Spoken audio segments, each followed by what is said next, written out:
You're listening to Coming Out and Beyond, LGBTQIA Stories, a podcast that celebrates the wisdom, courage, experience, and joy of individuals in the queer community. Every week, we feature a guest who has a remarkable story to tell about their coming out and the life they've lived beyond. Now here's your host, Anne-Marie Zansel. Hi, this is Anne-Marie Zansel, and welcome back to another episode of Coming Out and Beyond LGBTQIA Stories. I have met a kindred spirit, and I want to welcome her to the show today. Her name is Dr. Robin Sesan. She is a licensed psychologist and certified emotionally focused couples therapist. She specializes in working with lesbian and queer couples and has recently developed an online coaching program for lesbian couples. Robin, welcome to the show. Well, thank you. Thank you. We are kindred spirits. We are kindred spirits. And I am just so happy to be back talking with you about what I'm doing, what you're doing. And thank you so much. Well, every time Robin and I get together, we talk for 25 minutes before we even get to why we're getting together. So Robin, I would love to hear a little bit about your coming out story. Okay. Because of course this is for the podcast, right? Right. Coming Out and Beyond. So, I am certainly considered a later in life lesbian. Mm-hmm. And what I mean by that is I lived most of my life until I would say my late 20s in a very, very heterosexual path, on a very heterosexual path. Never even considered that there could be a different option. So always dated men and got married, heterosexually married when I was 28. But a little bit prior to that, I started developing some curiosity about lesbian relationships. And, my partner and I really joke about this. But when I lived in Boston, which was in between college and graduate school, there was this singer-songwriter lesbian couple, and their stage names were Jade and Sarsaparilla. Mm-hmm. And I was a little bit obsessed with them. So I loved their music, but I was also very, very interested in their relationship. And so there were some inklings, right? Inklings early on. But I pushed those aside, got heterosexually married and had 2 children and just said, yep, that's an area of life that I am not going to explore. My first marriage was not the best marriage. I was not super happy, and I did not feel really emotionally connected to him the way that I wanted to, but I really thought like this is kind of as good as it gets. It's really what I thought. And the other piece of it, I have to say, is that my self-esteem was not so great early on in my life. And so, this was a good guy. He checked all the boxes, and, we created a family. When I was in my mid-40s, I ended up working with a woman as part of a community volunteer project. So I, as a therapist and a practice, I have a practice of all women. It was a feminist practice. We partnered with a group home for women who were homeless as well as addicted. And I met Jude, who is my partner wife at this point. I met her there. And I felt something I never felt. And it was like I could no longer put that part of myself away. It stirred something in me, and it opened up a possibility that I didn't really know existed.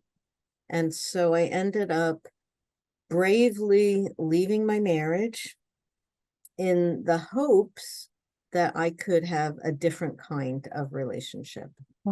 And that's kind of the beginning of the story of me coming out. And I left this marriage, which was very, very hard to do, and developed a relationship with Jude. And that's now almost 20 years ago. So we've been now together longer than in my first marriage. And you know, like a lot of women talk to me, and this is what I hear over and over again, and this is what I felt. My experience with her felt like I was coming home to myself.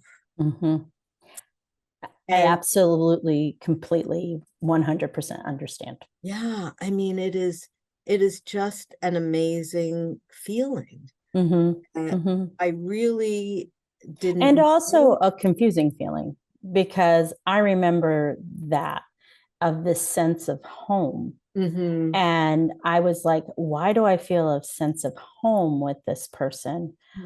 I already have a home. Right. I mean, I was getting divorced, but I already have a home. I have children. That is my home.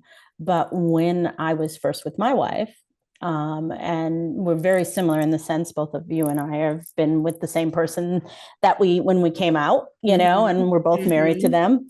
But when I was with my wife, I had such a sense of home. And I just really it really confused me at first. But then I realized, oh, it's because I'm coming home to myself. Exactly. Yeah. Right. Yeah. And I had been missing her for a really long time. Yeah. Well, what I did was put away that piece of myself. Yeah, me too. I was somebody like you, like that, thought about it in my 20s, but in teens, but never really did anything with it. Right.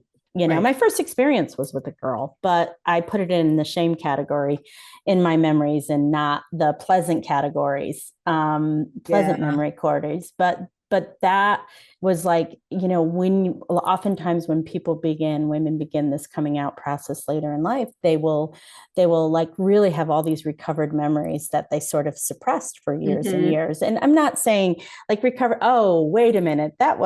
I didn't admire her. I had a crush on her. Right. Stuff like that. Right. It's a reframing. It's a reframing. Those experiences. And my in the summer of when I was 14, I had an experience with a girl and an experience with the boy.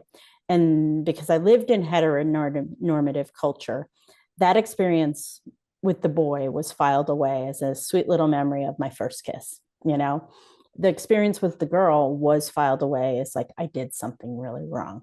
Yeah. And then when I came out, it got refiled to that was pretty normal for somebody. That was my first kiss. Yeah, that's pretty normal for somebody who's not straight. And so that's what happens to a lot of us, is that we reframe our memories. Yeah. And for me, pursuing that relationship just became compelling. It was, I was going to risk a lot to change the course of my life, but it was just, this is what I want to do. So, are you in the process of coming out later in life? Are you feeling isolated or lost, cut off from friends and family, or just trying to figure out what is the next step for you?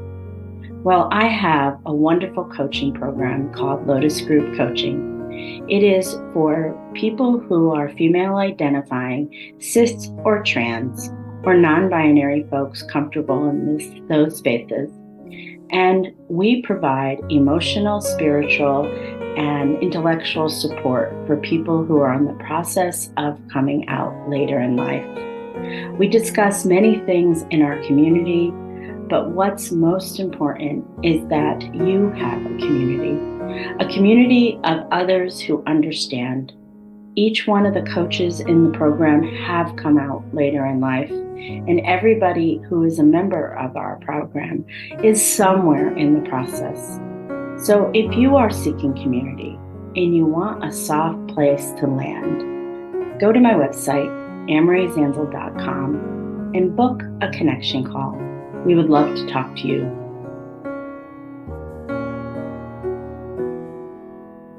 and one of the things that like, I don't want to end my life with a lot of regrets. And this was one of those junctures. If I don't pursue this, how am I going to feel when I'm 80? Right.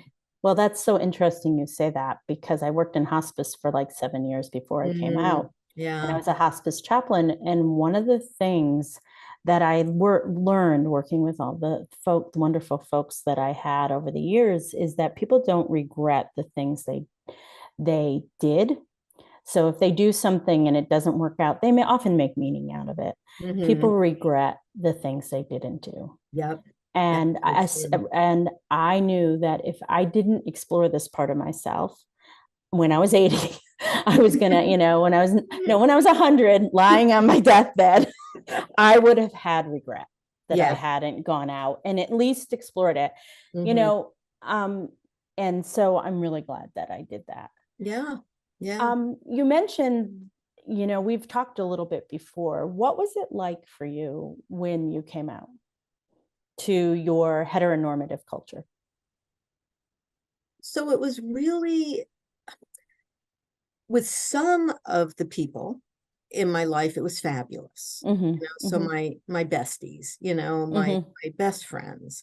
And coming out to my parents, who were in their early 70s at that time, was really quite positive. Like, I was really shocked that they were so understanding and so supportive. They had questions, and my dad would always go into the nurture versus nature conflict, were you born this way, whatever, but they really were very open in ways that I didn't expect them to be. Well, and I'm sure your dad, nurture versus nature, was his feeling, oh, this is my fault. Yeah. That Yeah. Robin is not straight. Right. Because that's a lot of parents do that. I find, the funny thing is that, because I was in church work for a while, I find that people who are older, often there are some that don't change, but a lot of people are just often like, they've lived life and they have a lot of wisdom. And a lot of times they're just like, I just want you to be happy. I know. Go just do what you need to do. Just try to be happy, exactly. Because I think they value happiness, and they also Mhm. know that it's also can be rare sometimes too. Yeah. So that was, my besties and all that. That was all good. What was hard were, there were all these other people, I'd say, in my, outer layer of acquaintances, who knew me as heterosexual.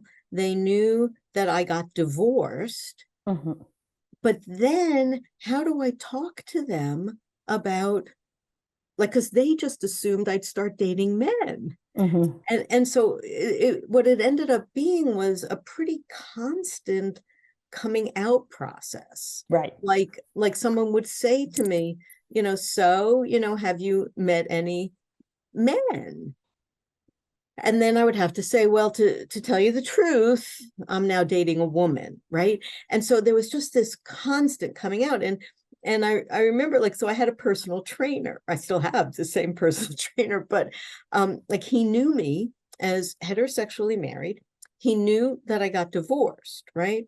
But it's not like it's an everyday conversation between us about my personal life. And so I realized, I don't know, about 3 years into my relationship with Jude, my personal trainer doesn't know about this. Like, how do I tell him? And isn't it weird that it's been 3 years? And how do I tell him?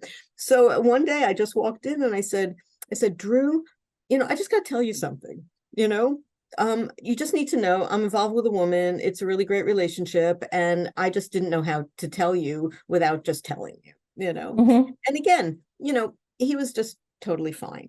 Now, the place where things really fell apart was I had developed and grown a practice of therapists. There were 10 of us in the practice. And when I came out as lesbian, there was a huge divide. Certain people in the practice felt that that was not going to be good for our practice, that people were not going to come see us if the head of the practice was gay. And so we ended up having a big split, and the practice split as a result of it. And, it was a baby that I had grown this from the ground up. And that was incredibly painful. Well, and also such a loss, when you nurture a business from, just you by yourself to having 10 people in the practice. And I'm sure it took you by surprise too, because, you would assume people who are therapists,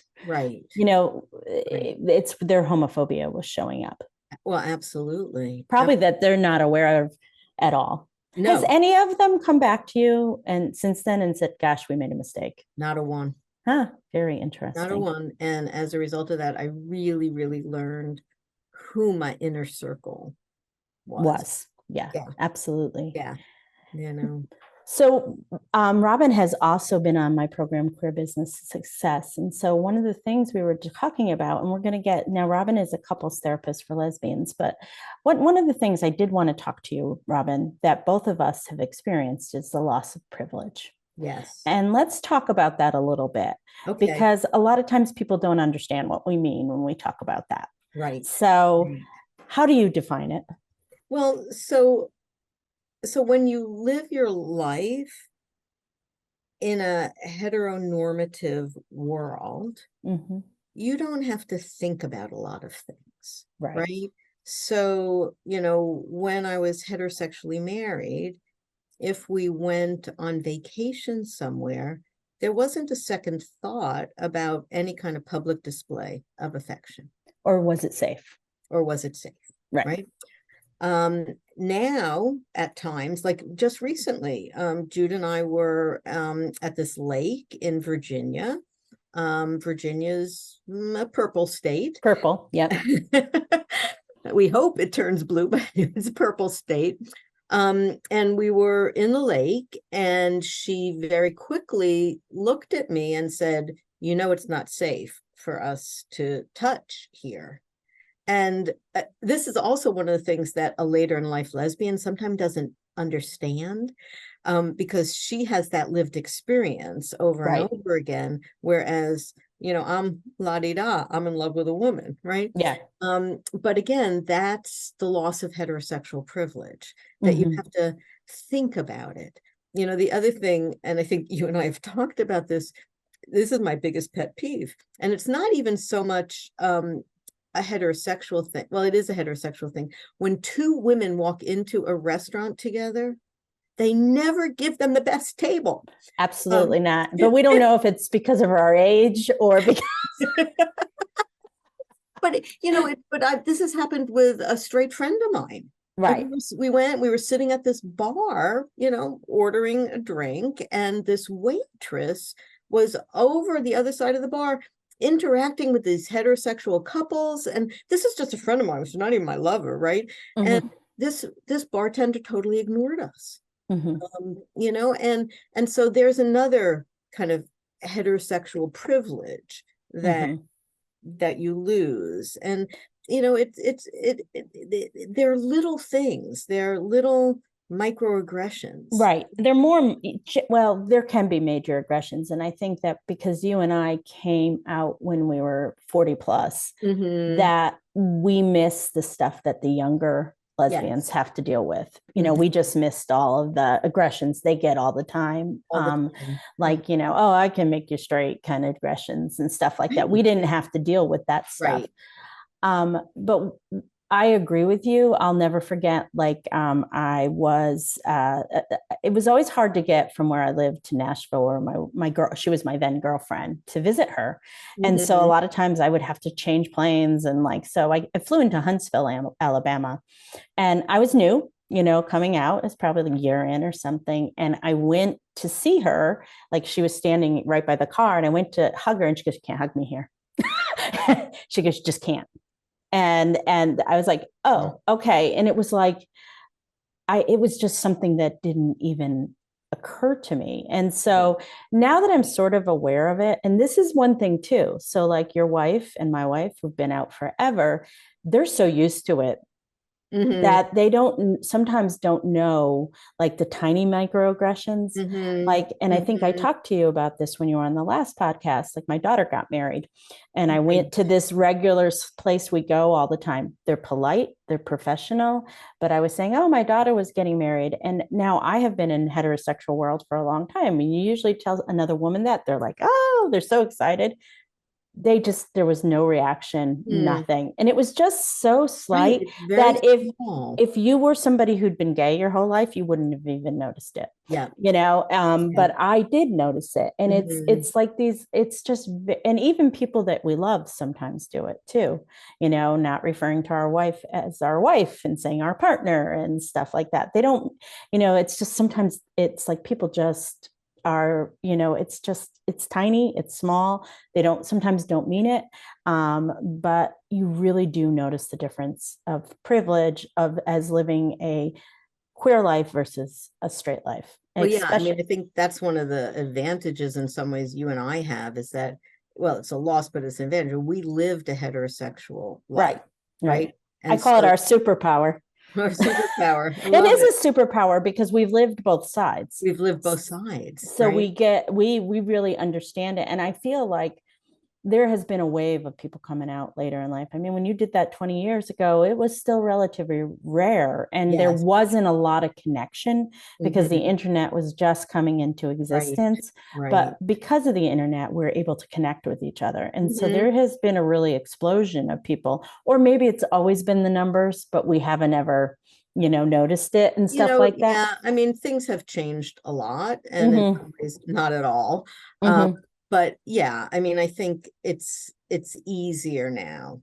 It's easier to find community. Yes, it's much easier to find community. But it's still, this is the thing, is that unfortunately, I will be in business until I want to retire, because a lot of the conservative faith traditions, all of that still, whether Christian, Jewish, Muslim, whatever, any of the conservative faith traditions, or just socially conservative people, a lot of that, they keep me in business because a lot of all that stuff still exists, and it is easier in a sense for being able to meet community and other people, but you still have to deal with all those feelings that happen for people when they come out. And it doesn't matter, in the 1970s, it must have been horrible because you could get your kids taken away from you if you came out as lesbian. But it is really interesting how it's not going away. No, I mean, look who was just became the Speaker of the House. It's not going away. It's not going away. And one of the big things around heterosexual privilege is, and I don't know how much you experience this, but I live in fear that at some point my marriage will not be recognized, right? And when you're heterosexually married, you don't worry about that. You don't even think about that. Right? Yeah. Like one of the issues that I've been seeing in my lesbian couples is a lot of them chose to get married very quickly because after DOMA was overturned, because they were afraid that with a different presidency and a different administration, that they wouldn't be able to get married. And so again, in a heterosexual culture, people don't think about it. Doesn't even occur to them. Right. Yeah. Right. Yeah. So tell me about your work with couples. So I began working with couples probably about 15 to 20 years ago. So I've been a therapist for 40 years.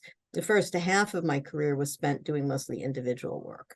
And part of why I never did couples work was because I didn't feel like I was in a good enough relationship to do couples work.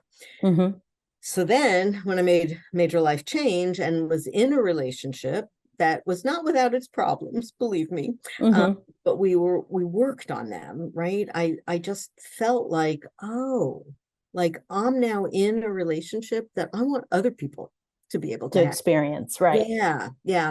And so I just made a decision and got intensively trained in a couples therapy model that really resonated to me. It's called emotionally focused couples therapy.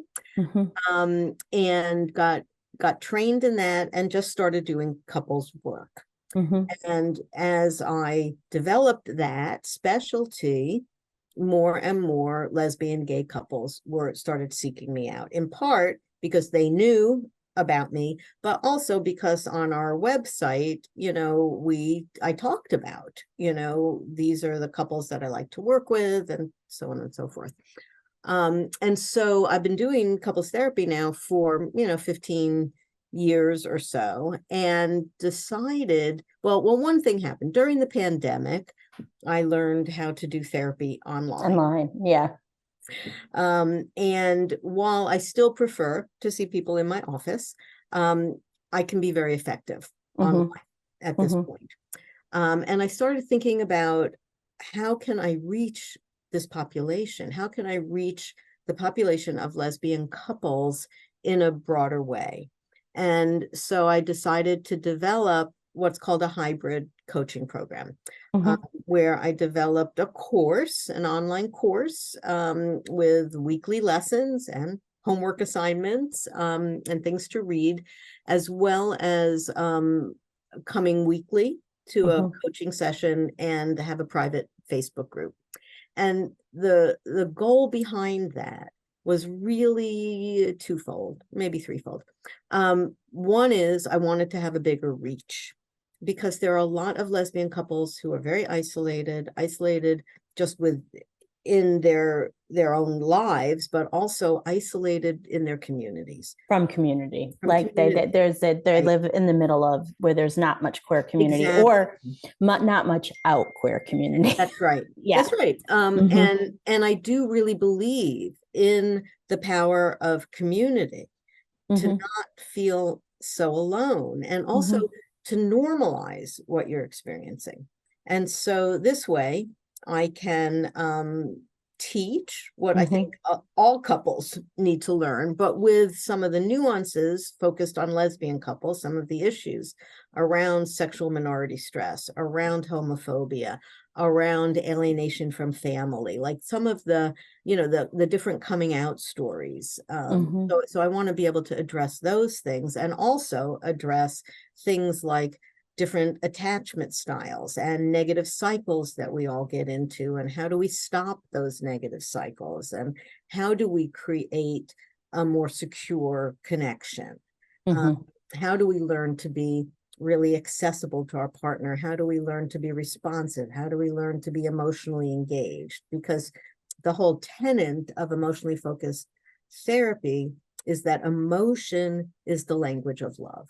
And so what I really want to help people do in the course, and I also help them in my sessions, is tap into the emotion and learn how to be vulnerable in sharing that with your partner. Because when you do that, your partner sees you in a whole different light, and they can't help but love you. Well, I was going to ask you, so what are some of the core issues? Like, I know you just named a whole bunch of issues revolving around the queer community, but what are some of the core issues that you find that most lesbian couples struggle with? It's a good question. So I would say one of the top issues has to do with conflict. When you put two women together, many of whom have been socialized to avoid conflict at all cost and to keep the peace, right? They struggle with how to deal with conflict. And where conflict often comes up is that lesbian couples often bond early on through similarities. And the mental health community has put kind of a negative spin on that, and they call it like merging, right? Yeah, of course. It's not merging. Yeah. Women bond around similarity. But as they grow in their relationship, and as they become, again, more of who they are, their differences become apparent. That is often a very challenging point in a lesbian relationship. Questions like, are we really compatible? Can we really be different and also be connected? And because women are not very good at conflict, sometimes what happens is anger, resentment starts building up and it ends up coming out in really indirect and at times hurtful ways. So I would agree with that. Right. Okay. Yeah. So that's one of the first issues that often comes up in the therapy that we'll address in the course. How do you manage conflict? How do you manage difference? The other thing that often comes up is we are struggling in our sexual relationship. And there is a myth out there about lesbian LBD. Yeah, lesbian bed death. And I'm just going to say it's a myth. It's a myth. Okay. That's not to say, though, that there aren't some unique issues when you put two women together. One of them is that, again, women are socialized not to initiate. Women are also taught that their sexual desires and interests are shameful. So we have two women together, neither of whom feels comfortable initiating, both of whom might feel embarrassed by their sexual needs. And so what do we have? We have avoidance. Okay. And so it's not that there's no interest, it's that the mechanisms of getting your sexual relationship online after the initial honeymoon phase, right, becomes a little bit challenging. Yeah, I would say so. And I agree. And also as part of that, I mean, 1 in 3 women have experienced some kind of sexual abuse. Chances are one of the women in the couple is going to have had a sexually abusive experience in her life. And if that has not been processed, if that has not been healed, then they're going to bring that problem into their sexual relationship. I have a question for you. Sure. My wife, she has experienced, since she's been out for a long time, she has experienced that in relationships, that when someone has not processed their sexual trauma or sexual abuse trauma, that sometimes they come on very strong in the relationship in the beginning, and then it sort of just fades away, and then nothing happens. Right. Is, I wasn't, sometimes I question things and I'm like, is that a myth or is that just a ton of myth? Is that real or is that just a ton? Is it real? Is that, would you agree? Like, does that really happen? Yes. Okay. Yes, that does happen. And there are ways as a couple that you can deal with that, right? Even if the sexual trauma has not been fully processed. Because what's really important is that the woman who has the sexual trauma has a way to set boundaries, can share with her partner what feels okay and what doesn't. And they learn that in the middle of lovemaking, if something comes up for the partner who's traumatized, that she then can reach for her partner in an emotional way and say, I need this to stop right now. I just need you to hold me. And so there really, and I just got chills when I said that, and there really can be ways that within the relationship, some of that trauma can get healed. And that's the other reason why I love doing couples therapy, because there's something very, very powerful about healing within the relationship. Right. I agree with that. I think that, I've always like advise my folks that, like, if they are experiencing conflict or some of the stuff that you've just described in their relationship with their partner, the real question is the partner ready to take a look at that and work with you? Because I do believe that I'm a Stan Tankin fan, that in a relationship that you really do have an opportunity to heal each other from past traumas. And I have seen that with my wife and I. Like there have been things that have happened that where she responds in a way that no one else has ever responded to me in my life. Yeah. And so like, you know, that in that moment, it does heal a piece of some of the stuff that I have experienced. And vice versa. I mean, I have done that too, where you just show up, you know, to that scared little girl and you give them comfort, you know, because both of us come from pretty chaotic childhoods, which that's very normal. Typically people who come from chaotic childhoods, we find each other. My ex-husband came from one too, you know, I just assume we all we all pretty much do. When I meet somebody that says, oh, I had an amazing childhood, I'm always like, what? Well, you know, I actually just finished up working with a couple. I didn't see them for very long. It was a lesbian couple, and they were the healthiest two people I've come across in a long time. And you're like wow. Right, yeah. They both had really good self-esteem. They were able to be vulnerable with each other. They were able to connect. They were able to not get defensive. I mean, it was like 6 sessions, and hey, you guys are good to go. Well, that's wonderful. Good for them. I know. Yeah. So since I work with later in life lesbians that are often in their first female relationship, I don't want to focus on the negative. What are some green flags? Like when they're in, because they get so worried about, you know, and then a lot of times they do all the reading about the catalyst and they're, you know, and how disastrous can be. And so a lot of times women in their first relationship are very worried about like how to maintain it. How, you know, is it going to end? I mean, it is a big concern. What are some green flags? If you're just coming out, you are in your first queer relationship with somebody, what are some things that are positive? Positive, you mean to look at? Yeah, like you're like a green flag instead of a red flag. Like, what's a green flag? Well, okay. So one of the things that comes to mind is you want to be with someone who's patient and can really give you the space to kind of navigate the transition. And that is very hard. It's very hard.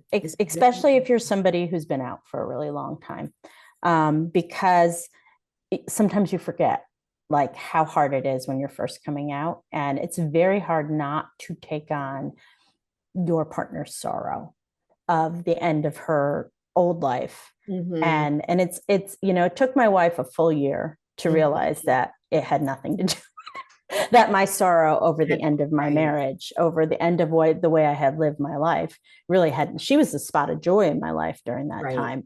But it took her a year to realize that, oh, wait a minute, this isn't about me. Right. You know, but it was hard. Because she had never been in I was the first woman she'd ever been in a relationship with that had children. She had never been with a woman. Well, that was, children. You know, we didn't get to it, but that was the other that often comes up. Yeah. Is, you know, what do you do with the blending of a family and this parent and what role do they have? But like, let me get back to your question because I think it's an important one. So, you know, there's the patience. And what you need to have patience is you need to have your own sense of security. Because what often happens in these relationships is that the partner who is not the later in life partner ends up feeling insecure about, well, am I just the first one? And is she going to move on from me? And am I the person bringing her out? And is she just going to leave me? And so I think, you know, having a partner in that transition who's patient and has a sense of security and really, really wants this relationship to work. How about the women that both leave their husbands at the same time to each other? Because that's a totally different dynamic. Like, what are some of the green flags for that? So often when that happens, those women have been really good friends. Right. Absolutely. Is that what you're finding? Yeah. And so for those women, I think they have a solid basis of friendship and trust.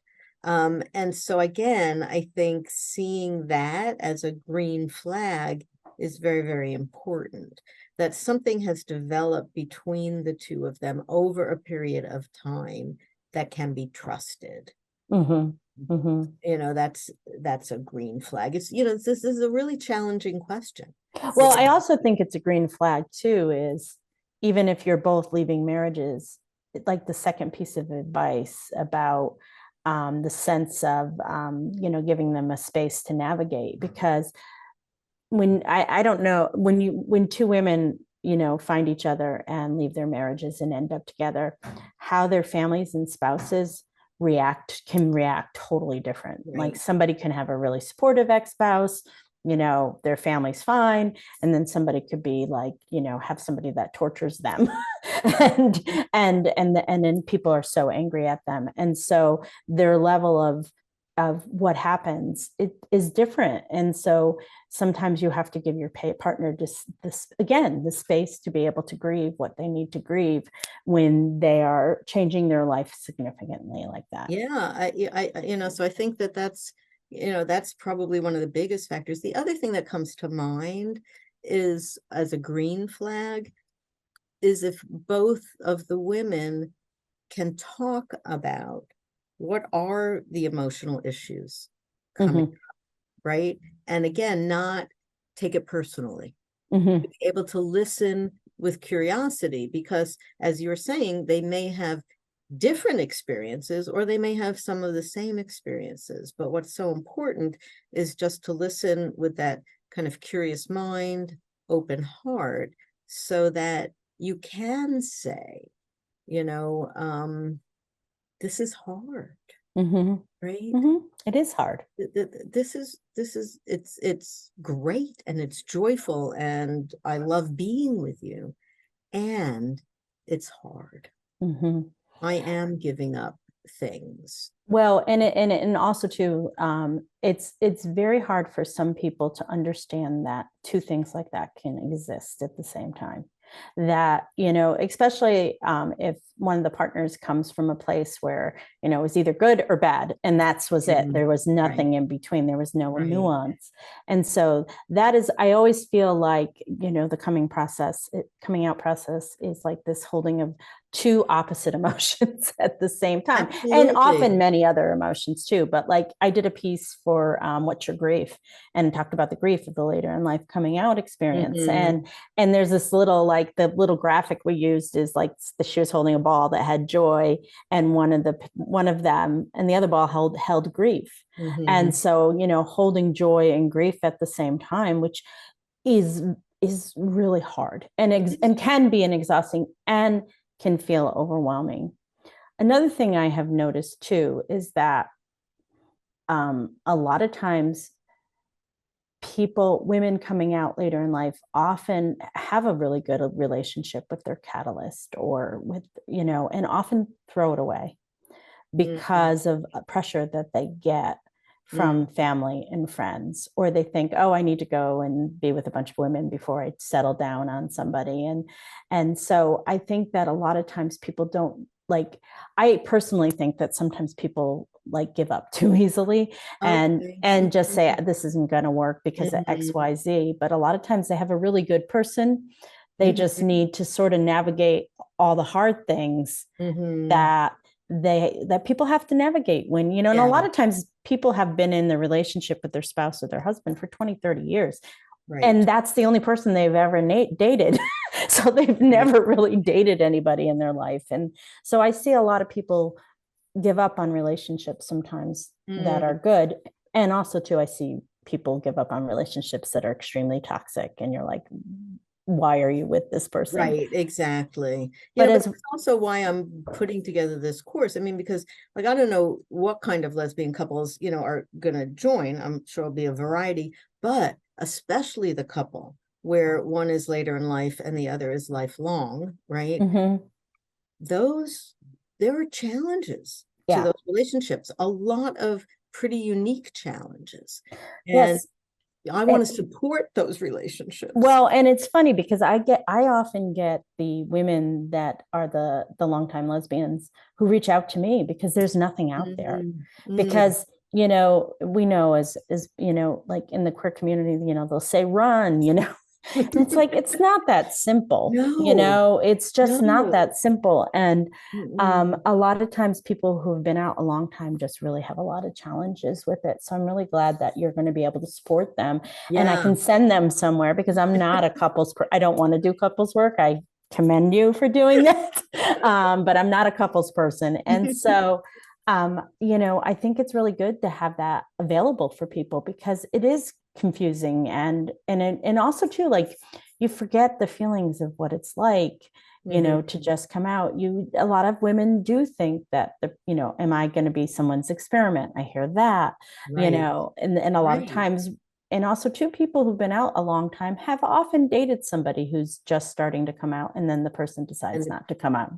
And so they've been hurt before, and so they're very, very cautious. And so it's unique challenges when somebody is like, everybody's past 35 and someone's been out for a while and someone's just coming out. There are very unique challenges. I know, you just gave me a thought. We could do a mini course. Yes. For this lesbian couple pairing. Right? Yes. Like that would be so great, especially for them early on in their relationship. It would, because that is like, probably I'm in a lot of those groups online, and that is often like some of the things that people ask continuously. And that's, we'll talk. So Robin, tell me what your coming out song was. I put this on the forms. I can help you. I know. Okay. So there's this song from Wicked that is called Defying Gravity. And that is like my theme song, right? Because I feel like I defied gravity. And so, you know what? That's my song too. Oh my God. Yeah, that's one of my songs. And also, This Is Me. I'm a Broadway show person. There's a gay man madly in my body trying to escape. But so that Defying Gravity. And I might have put down the Indigo Girls. You did. You did. That's a sweet song. I really like that song. That is a really good song. Yeah. And you love The Secret Life of Bees? I love that book. And I thought you would, resonate to that by Sue Monk Kidd. I mean, when I think about the books that linger for me, they have certainly very strong, powerful women. Female characters. Yeah. Women heroines. And they're also survival stories. So there's The Secret Life of Bees. I think I put down The Nightingale, which is about the resistance, women's resistance during World War II. And so, there really is a theme to the books that I carry with me. And how would you describe your life today? A lot of change. How would you describe it now? My life today is wonderful. I really can't complain. My life. I have a very good, full, happy life with people in my life who love me and cherish me. And, Jude and I often say, we have the best relationship of anyone we know. And, that's just a really good feeling. And, I just celebrated, my son got married in September, and we were all there together, my ex-husband and his girlfriend and Jude and me and my daughter and her girlfriend. And it was just a wonderful celebration. So, I'm good. I'm good in my life. So if people want to find you, where can they find you and how do they reach out to you? Okay. So the best way to get a hold of me is through my website, which is securelesbiancouples.com. I also have an Instagram page, Secure Lesbian Couples. And you can also go to my private practice website, which is the Brandywine Center. And you can email me from there. You can call me from there. So, if you just type in Robin Sesan, two things will come up. my psychology practice. And then what we haven't talked about is I also have an art business. And so Robin and Sesan Art will come up as well. And you can contact me through either place. Wonderful. Thank you so much for being on the show today, Yeah, Robin. thank It was you. wonderful to talk with you. Yeah, you too. You too. You've been listening to Coming Out and Beyond, LGBTQIA+ stories with Anne-Marie Zanzel. New episodes of the Coming Out and Beyond podcast drop every other Friday. You can tune in at Apple Podcasts, Spotify, Google Podcasts, and at annemariezanzel.com. Be sure to hit subscribe when tuning in so you never miss an episode. And for more resources, articles, videos, and a free downloadable guide for coming out later in life, visit annemariezanzel.com.